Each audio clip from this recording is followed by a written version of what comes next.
ਸਤਨਾਮ ਸ੍ਰੀ Waheguru JIO. ਸੂਹੀ ਮਹੱਲਾ ਚੌਥਾ। ਘਰ ਸਤਵਾਂ ਇੱਕ ਓੰਕਾਰ ਸਤਿਗੁਰੂ ਪ੍ਰਸਾਦ।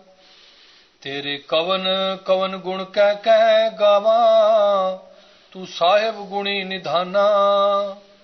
ਤੁਮਰੀ ਮਹਿਮਾ ਬਰਨ ਨਾ ਸਾਕੋ, ਤੂੰ ਠਾਕੁਰ ਊਚ ਭਗਵਾਨਾ। ਮੈਂ ਹਰ ਹਰ ਨਾਮ ਧਰ ਸੋਈ, ਜੋ ਭਾਵੈ ਤਿਉ ਰਾਖ ਮੇਰੇ ਸਾਹਿਬ। ਮੈਂ ਤੁਝ ਬਿਨ ਅਵਰ ਨਾ ਕੋਈ। ਮੈਂ ਹਰ ਹਰ ਨਾਮ ਧਰ ਸੋਈ, ਜੋ ਭਾਵੈ ਤਿਉ ਰਾਖ ਮੇਰੇ ਸਾਹਿਬ। ਮੈਂ ਤੁਝ ਬਿਨ ਅਵਰ ਨਾ ਕੋਈ। ਰਹਾਉ ਤੇਰੇ ਕਵਨ ਕਵਨ ਗੁਣ ਕਹਿ ਕਹਿ ਗਾਵਾਂ, ਤੂੰ ਸਾਹਿਬ ਗੁਣੀ ਨਿਧਾਨਾ। ਵਾਹਿਗੁਰੂ ਜੀ ਕਾ ਖਾਲਸਾ, ਵਾਹਿਗੁਰੂ ਜੀ ਕੀ ਫਤਿਹ। ਪਰਮ ਸਨਮਾਨਯੋਗ ਗੁਰੂ ਖਾਲਸਾ ਸਤ ਸੰਗਤ ਜੀਓ, ਸਤਿਗੁਰੂ ਨੇ ਅਪਾਰ ਬਖਸ਼ਿਸ਼ ਕੀਤੀ। ਆਪ ਸੰਗਤਾਂ ਸਤਿਗੁਰੂ ਦੀ ਪਾਵਨ ਅੰਮ੍ਰਿਤ ਰੂਪ ਬਾਣੀ ਦੀ ਲੜੀਵਾਰ ਕਥਾ ਵਿਚਾਰ ਸਰਵਣ ਕਰ ਰਹੇ ਹੋ। ਚੌਥੇ ਪਾਤਸ਼ਾਹ ਸੋਢੀ ਸੁਲਤਾਨ ਧੰਨ ਗੁਰੂ ਰਾਮਦਾਸ ਮਹਾਰਾਜ ਸੱਚੇ ਪਾਤਸ਼ਾਹ ਸੋਹੀ ਰਾਗ ਦੇ ਅੰਦਰ ਪਾਵਨ ਪਵਿੱਤਰ ਉਪਦੇਸ਼ ਬਖਸ਼ਿਸ਼ ਕਰ ਰਹੇ ਹਨ। ਜਿਸ ਪਵਿੱਤਰ ਸ਼ਬਦ ਦੀ ਵਿਚਾਰ ਆਪ ਸੰਗਤਾਂ ਸਰਵਣ ਕਰ ਰਹੇ ਹੋ, ਇਸ ਪਾਵਨ ਸ਼ਬਦ ਦੀਆਂ ਜੋ ਰਹਾਉ ਦੀਆਂ ਪੰਕਤੀਆਂ ਹਨ, ਜਿਨ੍ਹਾਂ ਵਿੱਚ ਸ਼ਬਦ ਦਾ ਕੇਂਦਰੀ ਭਾਵ ਹੈ, ਉਹਦੇ ਵਿੱਚ ਧੰਨ ਗੁਰੂ ਰਾਮਦਾਸ ਮਹਾਰਾਜ ਸੱਚੇ ਪਾਤਸ਼ਾਹ ਉਸ ਅਕਾਲ ਪੁਰਖ ਵਾਹਿਗੁਰੂ ਦੇ ਚਰਨਾਂ ਦੇ ਵਿੱਚ ਬੜੀ ਪ੍ਰੀਤ ਤੇ ਪ੍ਰਤੀਤ ਦੇ ਨਾਲ ਅਰਦਾਸ ਬੇਨਤੀ ਕਰਦੇ ਹਨ। ਮੈਂ ਹਰ ਹਰ ਨਾਮ ਧਰ ਸੋਈ, ਜਿਉ ਭਾਵੈ ਤਿਉ ਰਾਖ ਮੇਰੇ ਸਾਹਿਬ। ਮੈਂ ਤੁਝ ਬਿਨ ਅਵਰ ਨਾ ਕੋਈ। ਰਹਾਉ ਧੰਨ ਗੁਰੂ ਰਾਮਦਾਸ ਮਹਾਰਾਜ ਸੱਚੇ ਪਾਤਸ਼ਾਹ ਫਰਮਾਉਂਦੇ ਹਨ, ਮੈਂ ਹਰ ਹਰ ਨਾਮ ਧਰ ਸੋਈ। ਹੇ ਵਾਹਿਗੁਰੂ, ਮੈਨੂੰ ਆਪ ਜੀ ਦੇ ਪਵਿੱਤਰ ਨਾਮ ਦੀ ਹੀ, ਧਰ ਦਾ ਅਰਥ ਹੈ ਧਿਰ, ਠੀਕ ਹੈ, ਕਿਉਂਕਿ ਮੈਂ ਹਰ ਵੇਲੇ ਵਾਹਿਗੁਰੂ ਵਾਹਿਗੁਰੂ ਵਾਹਿਗੁਰੂ ਵਾਹਿਗੁਰੂ ਉਸ ਨਾਮ ਨੂੰ ਹੀ ਜਪ ਰਿਹਾ ਹਾਂ, ਕਿਉਂਕਿ ਮੈਨੂੰ ਟੇਕ ਹੀ ਉਹਦੀ ਹੈ। ਜਿਵੇਂ ਭਗਤ ਨਾਮਦੇਵ ਜੀ ਨੇ ਪਿੱਛੇ ਆਖਿਆ ਸੀ, ਮੈਂ ਅੰਧਲੇ ਕੀ ਟੇਕ ਤੇਰਾ ਨਾਮ ਖੁੰਦਕਾਰਾ। ਮੈਂ ਗਰੀਬ ਮੈਂ ਮਸਕੀਨ, ਤੇਰਾ ਨਾਮ ਹੈ ਆਧਾਰਾ। ਮੈਂ ਹਰ ਹਰ ਨਾਮ ਧਰ ਸੋਈ। ਹੇ ਵਾਹਿਗੁਰੂ ਜੀ, ਮੈਨੂੰ ਵੀ ਆਪ ਜੀ ਦੇ ਨਾਮ ਦੀ ਹੀ ਟੇਕ ਹੈ, ਤੇ ਮੈਂ ਉਸ ਨਾਮ ਨੂੰ ਹਰ ਵੇਲੇ ਹੀ ਜਪਦਾ ਰਹਿਣਾ ਹਾਂ। ਜਿਉ ਭਾਵੈ ਤੂੰ ਰਾਖ ਮੇਰੇ ਸਾਹਿਬ। ਐ ਮੇਰੇ ਸਾਹਿਬ ਪਾਤਸ਼ਾਹ ਵਾਹਿਗੁਰੂ, ਹੁਣ ਜਿਵੇਂ ਵੀ ਤੈਨੂੰ ਪਾਉਂਦਾ ਹੈ, ਉਸੇ ਤਰ੍ਹਾਂ ਮੈਨੂੰ ਰੱਖ ਲੈ। ਮੈਂ ਤੁਝ ਬਿਨ ਅਵਰ ਨਾ ਕੋਈ, ਕਿਉਂਕਿ ਮੈਨੂੰ ਤੇਰੇ ਬਿਨਾ ਹੋਰ ਕੋਈ ਆਸਰਾ ਹੈ ਹੀ ਨਹੀਂ। ਕਿਸੇ ਹੀ ਕੋਈ ਕੋਏ, ਮੰਝ ਨਿਮਾਣੀ ਇੱਕ ਤੂੰ। ਕਿਉਂ ਨਾ ਮਰੀਜੈ ਰੋਏ, ਜਾਲਗ ਚਿਤ ਨਾ ਆਵਹੀ। ਕਿਸੇ ਨੂੰ ਕੋਈ ਆਸਰਾ ਹੁੰਦਾ ਹੈ, ਕਿਸੇ ਨੂੰ ਕੋਈ ਸਹਾਰਾ ਹੁੰਦਾ ਹੈ, ਪਰ ਹਜ਼ੂਰ ਫਰਮਾਉਂਦੇ ਨੇ, ਮੈਂ ਤੁਝ ਬਿਨ ਅਵਰ ਨਾ ਕੋਈ। ਮੈਨੂੰ ਤੇਰੇ ਬਿਨਾ ਹੋਰ ਕੋਈ ਆਸਰਾ ਨਹੀਂ ਹੈ। ਲੋ ਹੁਣ ਆਰੰਭ ਤੋਂ ਸਤਿਗੁਰੂ ਜੀ ਫਰਮਾਉਂਦੇ ਹਨ। ਸੋਹੀ ਮਹੱਲਾ ਚੌਥਾ, ਘਰ ਸਤਵਾਂ। ਸੋਹੀ ਰਾਗ ਵਿੱਚ ਚੌਥੇ ਪਾਤਸ਼ਾਹ ਸਤਵੇਂ ਕਾਰ ਸੁਰ ਤਾਲ ਵਿੱਚ ਅੱਗੇ ਸ਼ਬਦ ਉਚਾਰਨ ਕਰ ਰਹੇ ਹਨ। ਇੱਕ ਓੰਕਾਰ ਸਤਿਗੁਰ ਪ੍ਰਸਾਦ ਆਰੰਭ ਦੇ ਵਿੱਚ ਮੰਗਲਾਚਰਨ ਕੀਤਾ ਹੈ। ਉਹ ਅਕਾਲ ਪੁਰਖ ਵਾਹਿਗੁਰੂ ਇੱਕ ਅਦਵੈਤ ਸਰੂਪ ਹੈ। ਓੰਕਾਰ ਸਾਰਿਆਂ ਦਾ ਪ੍ਰਕਾਸ਼ਕ, ਸਤ ਨਾਸ ਤੋਂ ਰਹਿਤ ਤੇ ਗੁਰ ਪ੍ਰਸਾਦ ਗੁਰੂ ਦੀ ਕਿਰਪਾ ਨਾਲ ਪ੍ਰਾਪਤ ਹੁੰਦਾ ਹੈ। ਸਾਹਿਬ ਸਤਿਗੁਰੂ ਧੰਨ ਗੁਰੂ ਰਾਮਦਾਸ ਮਹਾਰਾਜ ਸੱਚੇ ਪਾਤਸ਼ਾਹ ਉਸ ਵਾਹਿਗੁਰੂ ਪਰਮੇਸ਼ਰ ਦੀ ਸਿਫਤ ਸਲਾਹ ਕਰਦੇ ਹਨ। ਲਓ ਆਪ ਸੰਗਤਾਂ ਪ੍ਰੇਮ ਦੇ ਨਾਲ ਪਵਿੱਤਰ ਬਾਣੀ ਦੀ ਵਿਚਾਰ ਸਰਵਣ ਕਰੋ ਤੇ ਇੱਕ ਵਾਰੀ ਪਿਆਰ ਦੇ ਨਾਲ ਆਖੋ, ਸਤਿਨਾਮ ਸ੍ਰੀ ਵਾਹਿਗੁਰੂ ਸਾਹਿਬ ਜੀਓ। ਤੇਰੇ ਕਵਨ ਕਵਨ ਗੁਣ ਕਹਿ ਕਹਿ ਗਾਵਾ, ਤੂੰ ਸਾਹਿਬ ਗੁਣੀ ਨਿਧਾਨਾ। ਧੰਨ ਗੁਰੂ ਰਾਮਦਾਸ ਮਹਾਰਾਜ ਸੱਚੇ ਪਾਤਸ਼ਾਹ ਫਰਮਾਉਂਦੇ ਹਨ, ਹੇ ਵਾਹਿਗੁਰੂ, ਤੂੰ ਸਾਰੇ ਗੁਣਾਂ ਦਾ ਖਜ਼ਾਨਾ ਹੈ। ਸਭ ਗੁਣ ਤੇਰੇ ਮੈਂ ਨਾਹੀਂ ਕੋਈ, ਵਿਣ ਗੁਣ ਕੀਤੇ ਭਗਤ ਨਾ ਹੋਏ। ਤੇਰੇ ਕਵਨ ਕਵਨ ਗੁਣ ਕਹਿ ਕਹਿ ਗਾਵਾਂ, ਮੈਂ ਕਿਹੜੇ ਕਿਹੜੇ ਤੇਰੇ ਗੁਣ ਕਹਿ ਕਹਿ ਕੇ ਗਾਵਾਂ। ਕਿਉਂ? ਤੇਰੇ ਗੁਣ ਬੇਅੰਤ ਨੇ।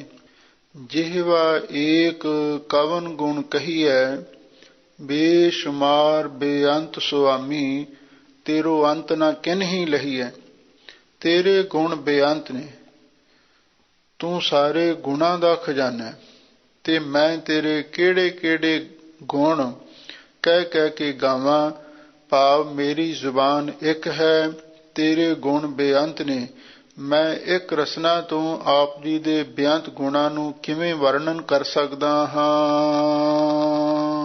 ਤੁਮਰੀ ਮਹਿਮਾ ਬਰਨ ਨਾ ਸਾਕੋ, ਤੂੰ ਠਾਕੁਰ ਊਚ ਭਗਵਾਨਾ।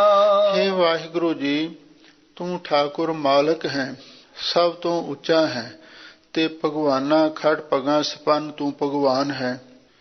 ਔਰ ਤੁਮਰੀ ਮਹਿਮਾ ਬਰਨ ਨਾ ਸਾਕੋ, ਤੇਰੀ ਮਹਿਮਾ ਅਪਰਪਾਰ ਹੈ। ਤੇਰੀ ਮਹਿਮਾ ਮੈਂ ਵਰਣਨ ਕਰ ਹੀ ਨਹੀਂ ਸਕਦਾ। ਜਿਵੇਂ ਕਲਗੀਧਰ ਪਾਤਸ਼ਾਹ ਨੇ ਵੀ ਫਰਮਾਇਆ ਹੈ, ਕਾਗਜ਼ ਦੀਪ ਸਭੈ ਕਰਕੇ ਅਰਸਾਤ ਸਮੁੰਦਰਨ ਕੀ ਮਸ ਕਹਿਹੋ, ਕਾਟ ਬਨਾਸਪਤੀ ਸਿਗਰੀ ਲਿਖਬੇ ਹੂੰ ਕੇ ਲੇਖਨ ਕਾਜ ਬਣਾਏ ਹੋ। सार सुती बक्ता करके जो कोट कनेश के हाथ लिखाए हो। काल कृपान बिना बिनती तऊ तुमको नहीं न कर जाए हो। तेरे गुण बेअंत ने शेष नाग सिर सहस बनाई। द्वह सहंस रसनाह सुहाई। रटत अब लगे नाम अपारा तुमरो तऊ न पावत पारा। हे वाहिगुरु जी, तेरे गुण बेअंत ने, तेरी महिमा अपरपार है। मैं तेरे गुणा नू वर्णन नहीं कर सकदा। मैं हर हर नाम तर सोई जो पावै त्यों राख मेरे साहिब। मैं तुझ बिन अवर ना कोई रहाओ। ਸਾਹਿਬ ਸਤਿਗੁਰੂ ਸੱਚੇ ਪਾਤਸ਼ਾਹ ਫਰਮਾਉਂਦੇ ਨੇ, ਹੇ ਵਾਹਿਗੁਰੂ ਜੀ, ਮੈਨੂੰ ਤੇ ਆਪ ਜੀ ਦੀ ਨਾਮ ਦੀ ਹੀ ਟੇਕ ਹੈ ਤੇ ਮੈਂ ਹਰ ਵੇਲੇ ਵਾਹਿਗੁਰੂ ਵਾਹਿਗੁਰੂ ਉਸ ਨਾਮ ਨੂੰ ਜਪਦਾ ਰਹਿਣਾ ਹਾਂ। ਹੇ ਮੇਰੇ ਸਾਹਿਬ ਮਾਲਕ ਜੀ, ਜਿਵੇਂ ਵੀ ਆਪ ਜੀ ਨੂੰ ਪਾਉਂਦਾ ਉਸੇ ਤਰ੍ਹਾਂ ਮੈਨੂੰ ਰੱਖ ਲਓ। ਕਿਉਂ? ਮੈਂ ਹੁਣ ਤੁਹਾਡੇ ਦਰ ਦੀ ਸ਼ਰਨ ਆ ਕੇ ਟਹਿ ਪਿਆ ਹਾਂ। ਮੈਂ ਤੁਝ ਬਿਨ ਅਵਰ ਨਾ ਕੋਈ, ਮੈਨੂੰ ਤੁਹਾਡੇ ਬਿਨਾ ਹੋਰ ਕੋਈ ਤਕੀਆ ਨਹੀਂ ਹੈ। ਮੈਂ ਤਾਣ ਦੀਵਾਨ ਤੂੰ ਹੈ ਮੇਰੇ ਸੁਆਮੀ।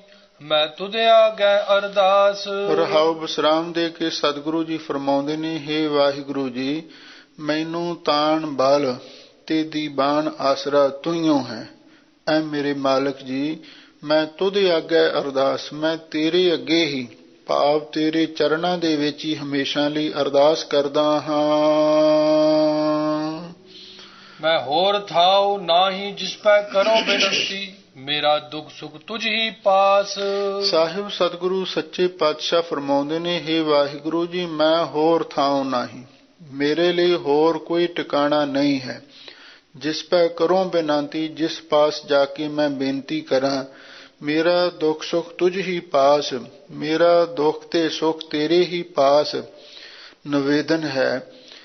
ਪੁਰਾਤਨ ਬੀੜਾਂ ਦੇ ਵਿੱਚ ਮੇਰਾ ਦੁੱਖ ਸੁਖ ਤੁਝ ਹੀ ਪਾਸੇ ਵੀ ਪਾਠ ਆਇਆ ਹੈ, ਪਰ ਹੁਣ ਨਵੇਂ ਸਰੂਪਾਂ ਦੇ ਵਿੱਚ ਪਾਸ ਹੀ ਆਉਂਦਾ ਹੈ। ਵੈਸੇ ਪਾਸੇ ਦਾ ਅਰਥ ਵੀ ਪਾਸ ਹੀ ਬਣਦਾ ਹੈ। ਮੇਰਾ ਦੁੱਖ ਸੁੱਖ ਤੁਝ ਹੀ ਪਾਸੇ, ਮੇਰਾ ਦੁੱਖ ਸੁੱਖ ਤੇਰੇ ਪਾਸ ਹੀ ਹੈ। ਪਰ ਹੁਣ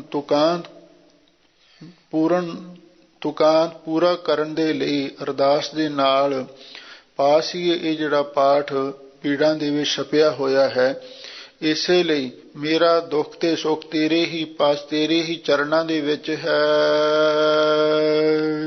ਵਿੱਚੇ ਧਰਤੀ ਵਿੱਚੇ ਪਾਣੀ, ਵਿੱਚ ਕਾਸ਼ਟ ਅਗਨ ਧਰੀਜੈ। ਲੋ ਹੁਣ ਉਸ ਵਾਹਿਗੁਰੂ ਪਰਮੇਸ਼ਰ ਦੀ ਸਮਰੱਥਾ ਦਾ ਵਰਣਨ ਕਰਦੇ ਹਨ। ਹੇ ਵਾਹਿਗੁਰੂ ਜੀ, ਵਿੱਚੇ ਧਰਤੀ ਵਿੱਚੇ ਪਾਣੀ, ਵਿੱਚੇ ਧਰਤੀ, ਦੇਖ ਲਓ ਪਾਣੀ ਵਿੱਚ ਧਰਤੀ ਹੈ ਤੇ ਧਰਤੀ ਦੇ ਵਿੱਚ ਪਾਣੀ ਹੈ ਨਾ ਆਸ਼ਚਰਜ ਗੱਲ।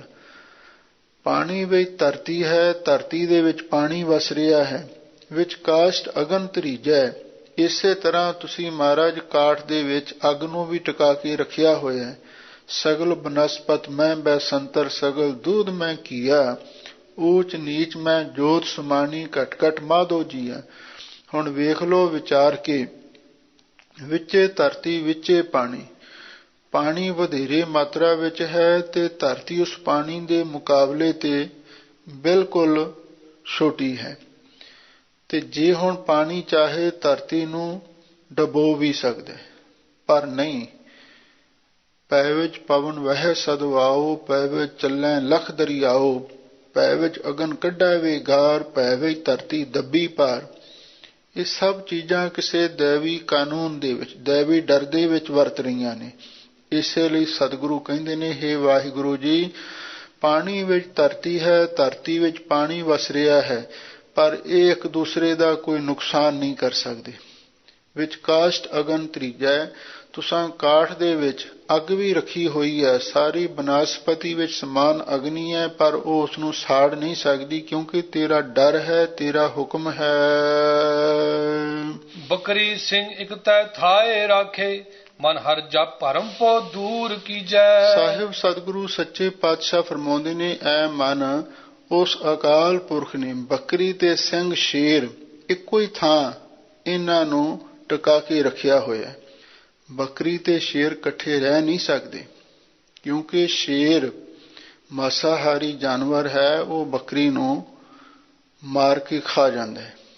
ਪਰ ਬੱਕਰੀ ਤੇ ਸ਼ੇਰ ਵਾਹਿਗੁਰੂ ਨੇ ਇੱਕੋ ਥਾਂ ਤੇ ਟਿਕਾ ਕੇ ਰੱਖੇ ਹੋਏ ਨੇ। ਇਹਦਾ ਮਤਲਬ ਇਹ ਹੈ, ਧਰਤੀ ਬੱਕਰੀ ਵਾਂਗੂ ਹੈ ਤੇ ਜਲ ਸ਼ੇਰ ਵਾਂਗ ਹੈ। ਇਸੇ ਤਰ੍ਹਾਂ ਕਾਠ ਬੱਕਰੀ ਵਾਂਗ ਹੈ ਤੇ ਅੱਗ ਸ਼ੇਰ ਵਾਂਗੂ ਬਲਵਾਨ ਹੈ, ਪਰ ਵਾਹਿਗੁਰੂ ਨੇ ਇੱਕੋ ਹੀ ਥਾਂ ਦੋਵੇਂ ਰੱਖੇ ਹੋਏ ਨੇ। ਮਨ ਹਰ ਜਪ ਭਰਮ ਪਉ ਦੂਰ ਕੀਜੈ। ਇਸੇ ਲਈ ਐ ਮਨ, ਤੂੰ ਉਸ ਵਾਹਿਗੁਰੂ ਦਾ ਨਾਮ ਜਪ ਤੇ ਆਪਣੇ ਮਨ ਦੇ ਵਿੱਚੋਂ ਹਰ ਕਿਸਮ ਦਾ ਭਰਮ ਤੇ ਹਰ ਕਿਸਮ ਦਾ ਡਰ ਦੂਰ ਕਰ ਦੇ। ਹਰ ਕੀ ਵਡਿਆਈ ਦੇਖੋ ਸੰਤੋ, ਹਰ ਨਿਮਾਣਿਆ ਮਾਣ ਦੇਵਾਏ। ਧੰਨ ਗੁਰੂ ਰਾਮਦਾਸ ਮਹਾਰਾਜ ਸੱਚੇ ਪਾਤਸ਼ਾਹ ਫਰਮਾਉਂਦੇ ਨੇ, ਐ ਪ੍ਰਭੂ ਦੇ ਪਿਆਰਿਓ, ਮਹਾਂਪੁਰਖੋ, ਸਤ ਸੰਗੀਓ, ਉਸ ਵਾਹਿਗੁਰੂ ਪਰਮੇਸ਼ਰ ਦੀ ਵਡਿਆਈ ਦੇਖੋ ਕਿਤਨੀ ਮਹਾਨ ਹੈ। ਹਰ ਨਿਮਾਣਿਆ ਮਾਣ ਦਵਾਏ। ਉਹ ਵਾਹਿਗੁਰੂ ਨਿਮਾਣਿਆਂ ਨੂੰ ਵੀ ਮਾਣ ਦਵਾਉਂਦਾ ਹੈ। ਜਿਨ੍ਹਾਂ ਦਾ ਸੰਸਾਰ ਦੇ ਵਿੱਚ ਤੇ ਸਮਾਜ ਦੇ ਵਿੱਚ ਕੋਈ ਮਾਣ ਸਤਿਕਾਰ ਨਹੀਂ ਹੁੰਦਾ, ਤੇ ਵਾਹਿਗੁਰੂ ਪਰਮੇਸ਼ਰ ਉਹਨਾਂ ਨੂੰ ਵੀ, ਉਹਨਾਂ ਨਿਮਾਣਿਆਂ ਨੂੰ ਵੀ ਮਾਣ ਦਵਾਉਂਦਾ ਹੈ। ਜਿਵੇਂ ਪਿੱਛੇ ਧੰਨ ਗੁਰੂ ਰਾਮਦਾਸ ਮਹਾਰਾਜ ਨੇ ਹੀ ਉਦਾਹਰਣ ਦਿੱਤੀ ਸੀ, ਨੀਚ ਜਾਤ ਹਰ ਜਪਤਿਆਂ ਉਤਮ ਪਦਵੀ ਪਾਏ, ਪੁੱਛੋ ਬਿਦਰ ਦਾਸੀ ਸੁਤੈ, ਕਿਸ਼ਨ ਉਤਰਿਆ ਘਰ ਜਿਸ ਜਾਏ। ਇਹ ਵਾਹਿਗੁਰੂ ਪਰਮੇਸ਼ਰ ਦਾ ਬਿਰਦ ਹੈ। ਜਿਹੜੇ ਨਿਮਾਣੇ ਤੇ ਨਿਤਾਣੇ ਨੇ, ਉਹਨਾਂ ਨੂੰ ਉਹ ਮਾਣ ਦਵਾਉਂਦਾ ਹੈ। ਜੋ ਧਰਤੀ ਚਰਨ ਤਲੇ ਤੇ ਉਪਰ ਆਵੈ, ਤਿਉ ਨਾਨਕ ਸਾਧ ਜਨਾ ਜਗਤ ਆਣ ਸਭ ਪੈਰੀ ਪਾਏ। ਸਾਹਿਬ ਸਤਿਗੁਰੂ ਸੱਚੇ ਪਾਤਸ਼ਾਹ ਬੜੀ ਸੁੰਦਰ ਉਦਾਹਰਣ ਦਿੰਦੇ ਹਨ। ਜਿਵੇਂ ਧਰਤੀ ਪੈਰਾਂ ਦੇ ਹੇਠ ਹੈ, ਪਰ ਵੇਖ ਲਓ ਜਿਹੜੀ ਧਰਤੀ ਦੀ ਧੂੜ ਹੈ ਉੱਡ ਕੇ ਤੇ ਐਨ ਉੱਪਰ ਤੱਕ ਸਾਡੇ ਸਿਰ ਤੱਕ ਆਕਾਸ਼ ਵੱਲ ਚਲੀ ਜਾਂਦੀ ਹੈ। ਇਸੇ ਤਰ੍ਹਾਂ ਜਿਹੜੇ ਨਿਮਾਣੇ ਨੇ, ਉਹਨਾਂ ਨੂੰ ਵਾਹਿਗੁਰੂ ਪਰਮੇਸ਼ਰ ਮਾਣ ਦਿੰਦਾ ਹੈ।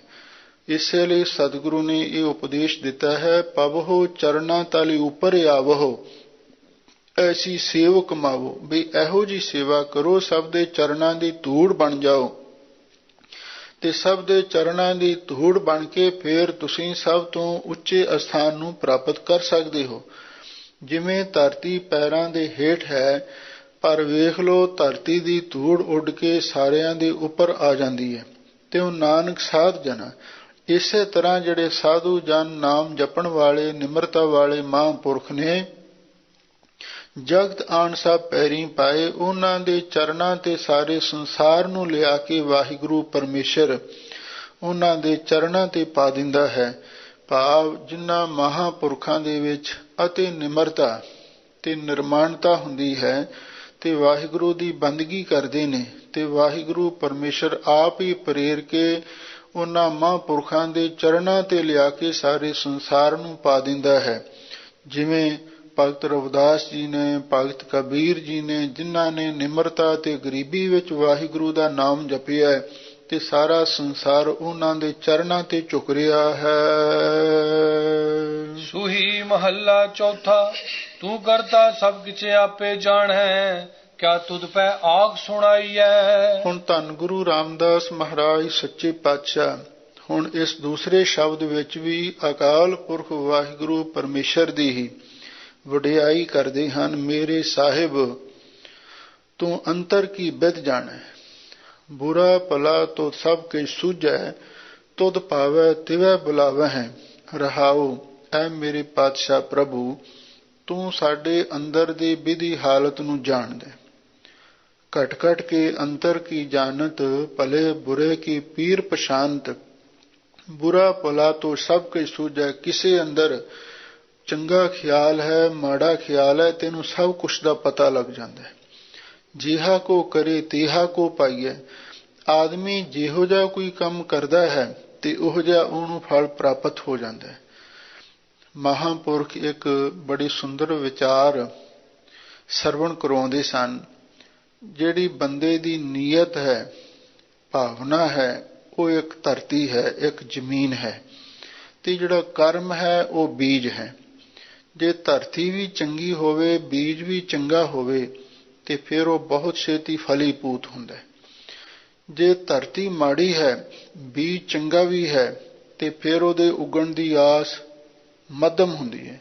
ਜੇ ਭਾਵਨਾ ਮਾੜੀ, ਕੰਮ ਚੰਗਾ ਵੀ ਕਰੀਏ ਨਾ, ਉਹ ਵੀ ਫਲੀਭੂਤ ਨਹੀਂ ਹੁੰਦਾ। ਤੇ ਜੇ ਧਰਤੀ ਚੰਗੀ ਹੈ ਤੇ ਬੀਜ ਚੰਗਾ ਨਹੀਂ, ਫਿਰ ਵੀ ਉਗਣ ਦੀ ਘੱਟ ਹੀ ਆਸ ਹੁੰਦੀ ਹੈ। ਜੇ ਧਰਤੀ ਵੀ ਮਾੜੀ ਤੇ ਬੀਜ ਵੀ ਮਾੜਾ, ਫਿਰ ਤੇ ਸਤਨਾਮ ਹੀ ਹੈ, ਫਿਰ ਕੁਝ ਨਹੀਂ ਮਿਲ ਸਕਦਾ। ਇਸੇ ਲਈ ਚੰਗੀ ਭਾਵਨਾ ਹੋਵੇ ਤੇ ਚੰਗੀ ਨੀਅਤ ਹੋਵੇ, ਤੇ ਫਿਰ ਕੋਈ ਸ਼ੁਭ ਕਰਮ ਕਰੀਏ, ਉਹ ਫਲੀਭੂਤ ਹੁੰਦਾ। ਇਸੇ ਲਈ ਸਤਿਗੁਰੂ ਆਖਦੇ ਨੇ, ਹੇ ਵਾਹਿਗੁਰੂ ਜੀ, ਮਨੁੱਖ ਜਿਹੋ ਜੀ ਭਾਵਨਾ ਨਾਲ ਜਿਹੋ ਜਿਹਾ ਕਰਮ ਕਰਦਾ ਹੈ, ਤੇ ਉਹੋ ਜਿਹਾ ਇਹਨੂੰ ਫਲ ਪ੍ਰਾਪਤ ਹੋ ਜਾਂਦਾ ਹੈ।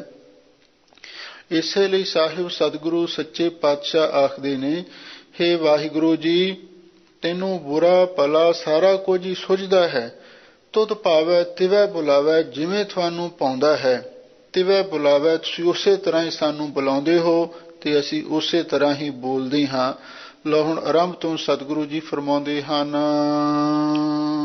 ਤੂੰ ਕਰਤਾ ਸਭ ਕਿਛ ਆਪੇ ਜਾਣੈ, ਕਿਆ ਤੁਧ ਪੈ ਆਖ ਸੁਣਾਈਐ। ਹੇ ਕਰਤਾ ਪੁਰਖ ਵਾਹਿਗੁਰੂ ਜੀ, ਤੁਸੀਂ ਸਭ ਕੁਛ ਆਪ ਜਾਣਦੇ ਹੋ।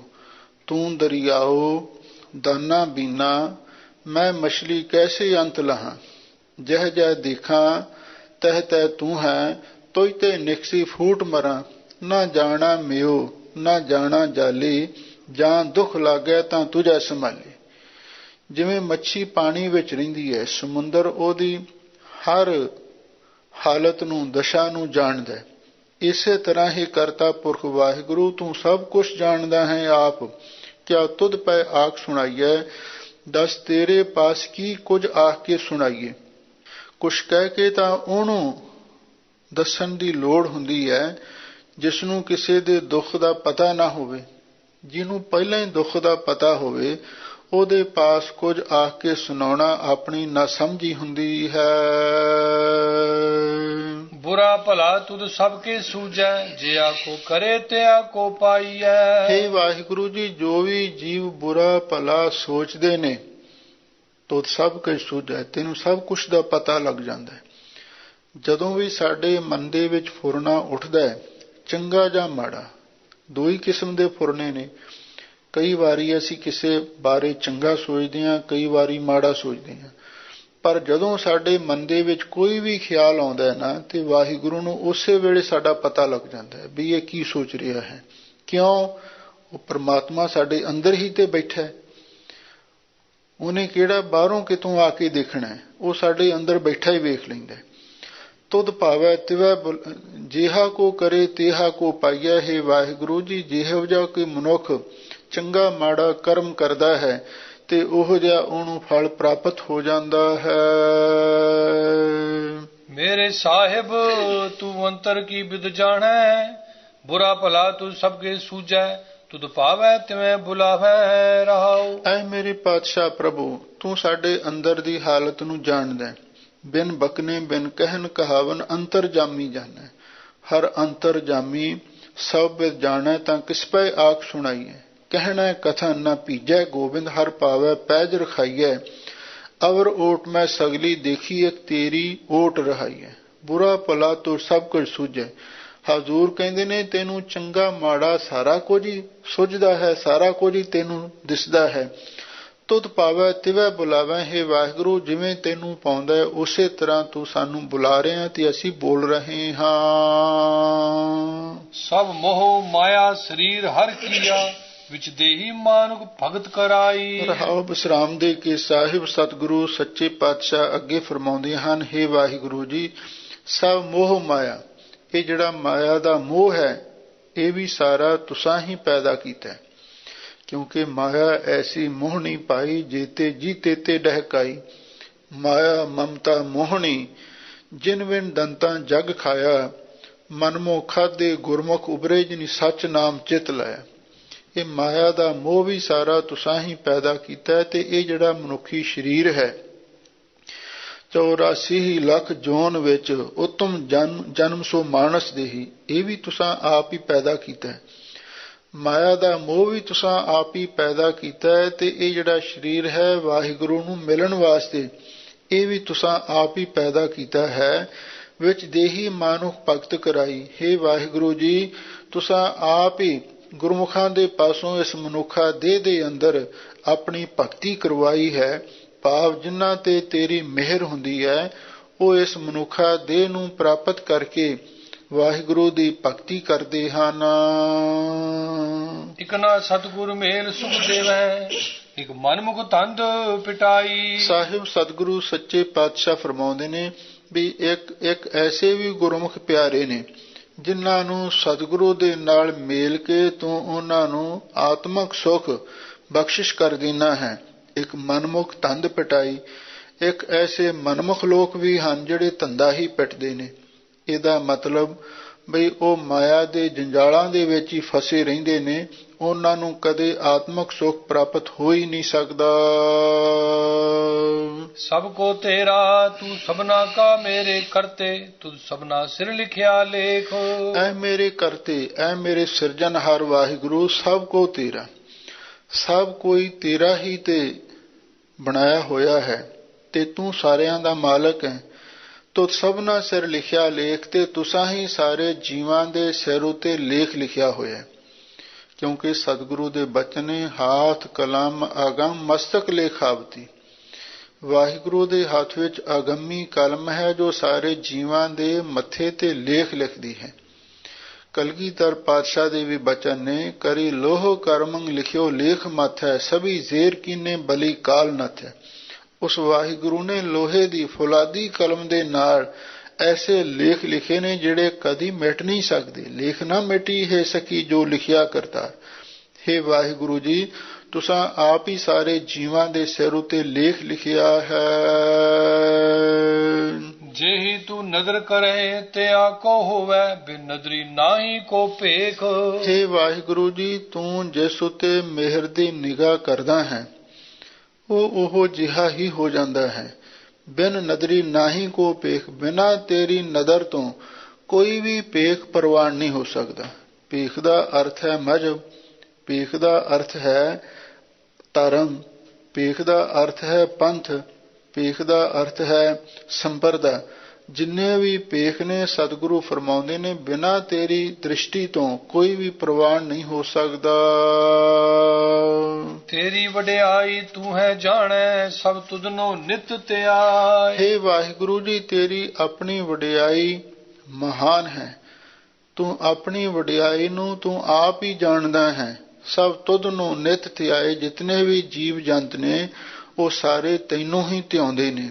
ਸਿਮਰੈ ਧਰਤੀ ਅਰੇ ਆਕਾਸ਼ਾ, ਸਿਮਰੈ ਚੰਦ ਸੂਰਜ ਪ੍ਰਗਾਸਾ। ਸਭ ਦੇਵੀ ਦੇਵਤੇ, ਸਾਰੇ ਤਤ, ਸਾਰੇ ਜੀਵ ਜੰਤ ਤੈਨੂੰ ਹੀ ਧਿਆ ਰਹੇ ਹਨ। ਜਿਸਨੋ ਤੁਧ ਭਾਵੈ ਤਿਸਨੋ ਤੂੰ ਮਿਲੈ, ਜਨ ਨਾਨਕ ਸੋ ਥਾਏ ਪਾਏ। ਧੰਨ ਗੁਰੂ ਰਾਮਦਾਸ ਮਹਾਰਾਜ ਸੱਚੇ ਪਾਤਸ਼ਾਹ ਫਰਮਾਉਂਦੇ ਨੇ, ਹੇ ਵਾਹਿਗੁਰੂ ਜੀ, ਜਿਸਨੂੰ ਤੁਧ ਭਾਵੈ, ਜਿਸਨੂੰ ਤੈਨੂੰ ਭਾਉਂਦਾ ਹੈ ਤੇ ਉਸਨੂੰ ਤੂੰ ਆਪਣੇ ਨਾਲ ਮੇਲ ਲੈਣਾ ਹੈ।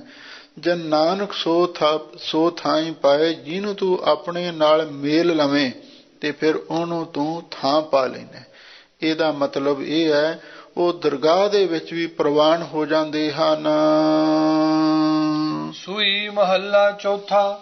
ਜਿਨ ਕੈ ਅੰਤਰ ਵਸਿਆ ਮੇਰਾ ਹਰ ਹਰ, ਤਿਨਕੇ ਸਭ ਰੋਗ ਗਵਾਏ। ਧੰਨ ਗੁਰੂ ਰਾਮਦਾਸ ਮਹਾਰਾਜ ਸੱਚੇ ਪਾਤਸ਼ਾਹ ਅੱਗੇ ਗੁਰਮੁਖਾਂ ਦੀ ਅਵਸਥਾ ਬਿਆਨ ਕਰਦੇ ਹਨ। ਸਤਿਗੁਰੂ ਦੀ ਬਾਣੀ ਵਿੱਚ ਇੱਕ ਬਚਨ ਆਇਆ ਹੈ, ਜੋ ਜੋ ਦੀਸੈ ਸੋ ਸੋ ਰੋਗੀ, ਰੋਗ ਰਹਿਤ ਮੇਰਾ ਸਤਿਗੁਰ ਜੋਗੀ। ਸੰਸਾਰ ਵਿੱਚ ਕੋਈ ਵੀ ਆਦਮੀ ਪੂਰਨ ਆਰੋਗ ਨਹੀਂ ਸਾਨੂੰ ਮਿਲ ਸਕਦਾ। ਧੰਨ ਗੁਰੂ ਨਾਨਕ ਦੇਵ ਮਹਾਰਾਜ ਦੇ ਬਚਨ ਨੇ, ਸਹੰਸਰ ਦਾਨ ਦੇ ਇੰਦਰ ਰੋਆਇਆ, ਪਰਸ਼ਰਾਮ ਰੋਵੈ ਘਰ ਆਇਆ, ਅਜੈ ਸੋ ਰੋਵੈ ਭੀਖਿਆ ਖਾਏ, ਐਸੀ ਦਰਗਾਹ ਮਿਲੈ ਸਜਾਏ। ਅੱਗੇ ਚੱਲ ਕੇ ਸਤਿਗੁਰੂ ਨੇ ਸਪਸ਼ਟ ਕੀਤਾ ਹੈ, ਬਾਲੀ ਰੋਵੈ ਨਾਹੀ ਪਤਾਰ, ਨਾਨਕ ਦੁਖੀਆ ਸਭ ਸੰਸਾਰ। ਸਾਰਾ ਸੰਸਾਰ ਹੀ ਕਿਸੇ ਨਾ ਕਿਸੇ ਦੁੱਖ ਦਾ ਸ਼ਿਕਾਰ ਹੈ।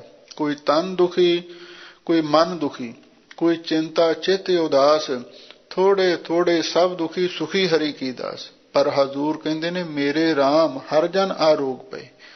ਐ ਮੇਰੇ ਵਾਹਿਗੁਰੂ, ਜਿਹੜੇ ਤੇਰੇ ਜਨ ਦਾਸ ਨੇ ਨਾਮ ਜਪਣ ਵਾਲੇ, ਉਹੀ ਅਸਲੀ ਆਰੋਗ ਹੋਏ ਨੇ, ਰੋਗ ਤੋਂ ਮੁਕਤ ਹੋਏ ਹਨ। ਗੁਰ ਬਚਨੀ ਜਿਨ੍ਹਾਂ ਜਪਿਆ ਮੇਰਾ ਹਰ ਹਰ, ਤਿਨ ਕੇ ਹਉਮੈ ਰੋਗ ਗਏ। ਕਿਉਂਕਿ ਜਿਨ੍ਹਾਂ ਨੇ ਗੁਰੂ ਕੇ ਬਚਨਾਂ ਦੁਆਰਾ, ਭਾਵ ਗੁਰਬਾਣੀ ਦੇ ਉਪਦੇਸ਼ਾਂ ਦੇ ਅਨੁਸਾਰ, ਉਪਦੇਸ਼ ਗੁਰੂ ਹਰ ਹਰ ਜਪ ਜਪੈ, ਸਭ ਕਿਲਵਖ ਪਾਪ ਦੋਖ ਲੈ ਜਾਵੇ।